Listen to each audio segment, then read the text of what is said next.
Si Pedro Álvares Cabral descubrió Brasil, Edson Arantes do Nascimento, conocido como Pelé, lo presentó al mundo entero. Apodado como el Rey, este hombre no solo es considerado el mejor futbolista de la historia, sino que sus hazañas trascendieron el deporte para convertirse en un símbolo eterno de grandeza. Lo que hoy vemos en los cracks modernos, dribles espectaculares, toques únicos y disparos precisos, Pelé ya lo hacía hace décadas, con una naturalidad que parecía magia pura. Su vida es una de las historias más inspiradoras y monumentales del fútbol, un relato que mezcla humildad, talento y un impacto global sin precedentes. Hay jugadores de fútbol, y luego está Pelé. Nació el 23 de octubre de 1940 en Três Coracoes, un pequeño pueblo de Minas Gerais, Brasil, hijo de Celeste Arantes y João Ramos do Nascimento, más conocido como Dondino. Su padre, un futbolista modesto, jugó en clubes locales y llegó a mudarse con su familia a Bauru, en el interior de Sao Paulo, para probar suerte en el Bauru Atlético Clube. Dondino dejó una marca que ni siquiera su hijo superó. En un solo partido, anotó 5 goles de cabeza, una proeza que demostraba su habilidad aérea y que influiría en el joven Edson. La infancia de Pelé, a quien llamaban Dico en casa, fue sencilla y marcada por la pobreza. Hubo tiempos en que Dondino no recibía salario, y el pequeño Edson, con apenas 8 o 9 años, salía a lustrar zapatos en las calles para ayudar a su familia. Pero el fútbol era su escape. Con una pelota improvisada, a veces una media rellena o una lata, jugaba sin descanso, aprendiendo de su padre los fundamentos del juego.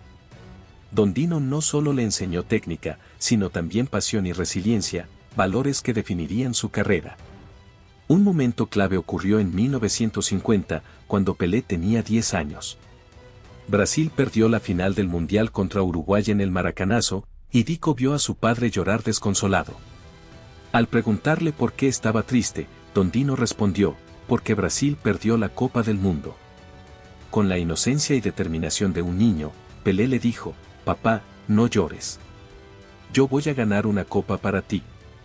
Esa promesa, hecha en un instante de dolor, se convertiría en el motor de su vida. En los equipos amateurs de Bauru, Dico ya mostraba su talento innato. Su apodo Pelé nació por casualidad, solía llamar Vilé al arquero del Vasco da Gama, y sus amigos lo transformaron en un sobrenombre que al principio no le gustaba, pero que con el tiempo abrazó con orgullo.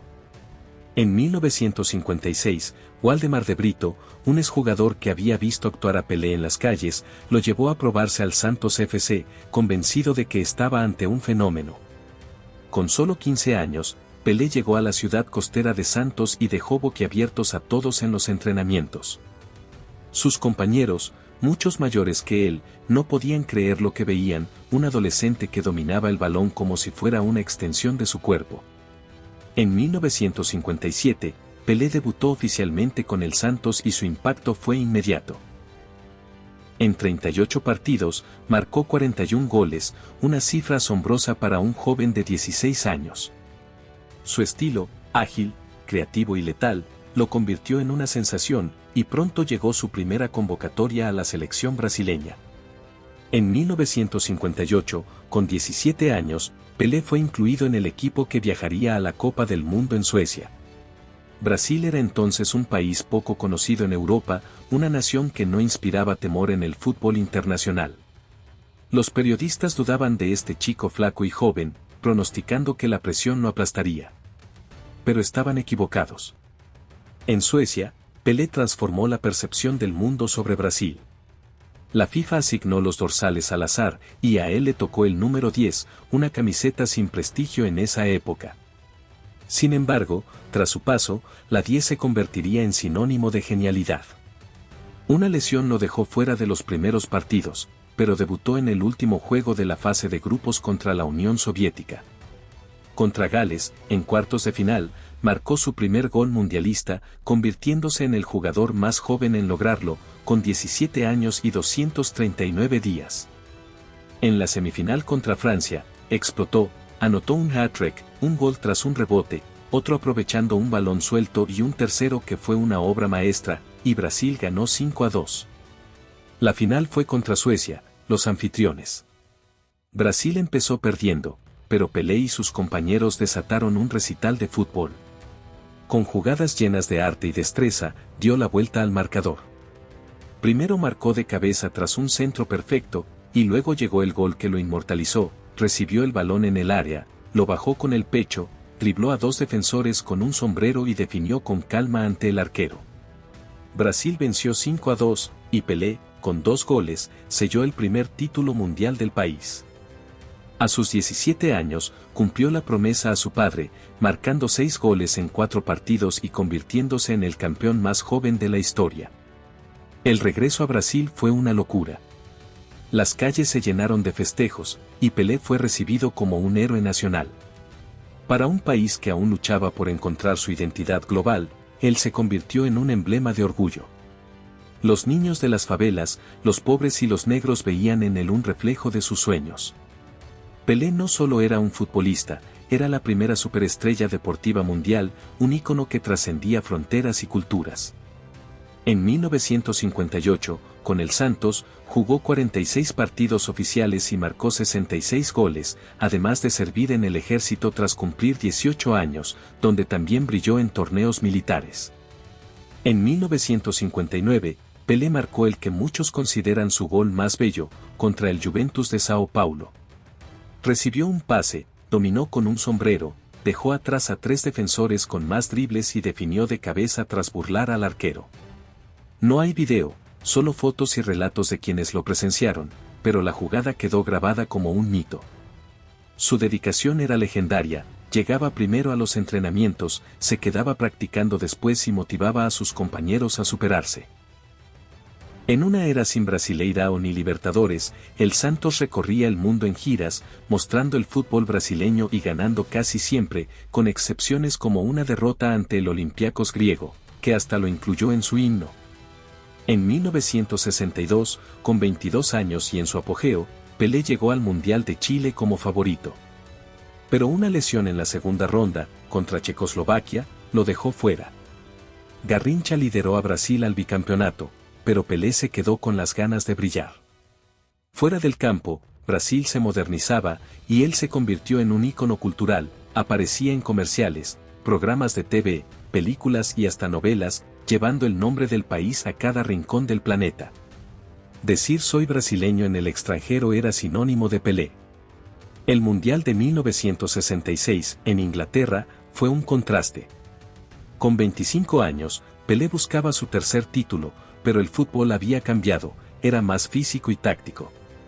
Los rivales diseñaron estrategias para neutralizarlo, y las faltas lo castigaron sin piedad. Brasil ganó solo el debut, y Pelé, tras marcar un gol en 2 partidos, vio a su equipo eliminado en la fase de grupos. Frustrado, anunció que no volvería a la selección. Sin embargo, el destino tenía otros planes. En 1969, ocurrió un evento extraordinario. Durante una gira del Santos en Nigeria, en plena guerra civil, se decretó un cese al fuego para que Pelé jugara. Ese mismo año, contra Vasco en el Maracaná, alcanzó los 1000 goles. Sufrió un penalti, y aunque sus compañeros se quedaron en el mediocampo confiando en él, Pelé admitió que temblaba de nervios. Convirtió el gol, y el estadio estalló en una celebración histórica. Mientras tanto, Brasil vivía bajo una dictadura militar, y Pelé fue criticado por no pronunciarse políticamente. Algunos dicen que el régimen lo presionó para jugar el Mundial de 1970, pero él afirmó que lo hizo por un último desafío.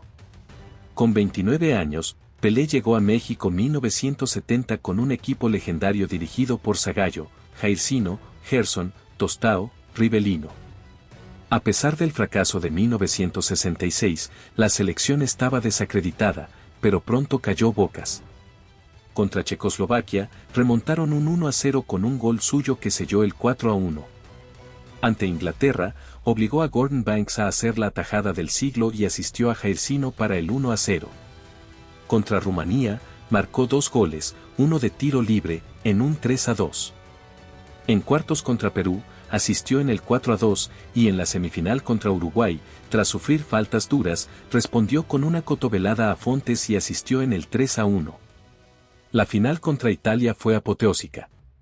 Pelé abrió el marcador de cabeza, y aunque Italia empató, Brasil dominó con goles de Gerson y Jairzinho.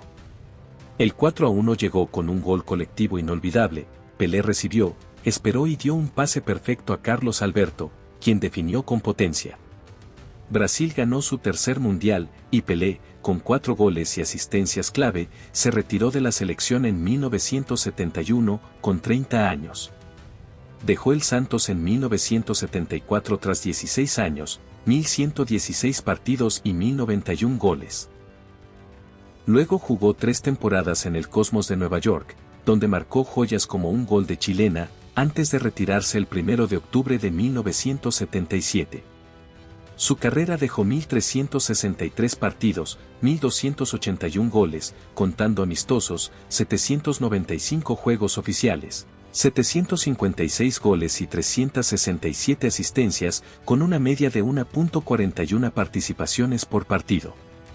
Ganó 3 mundiales, 2 mundiales de clubes, 2 Libertadores, 5 Brasileiraos y más. Completo como pocos, ambidiestro, con cabezazo letal, salto prodigioso y garra infinita, Pelé era el jugador perfecto. Falleció el 29 de diciembre de 2022, a los 82 años, por complicaciones de cáncer de colon, pero su legado es inmortal.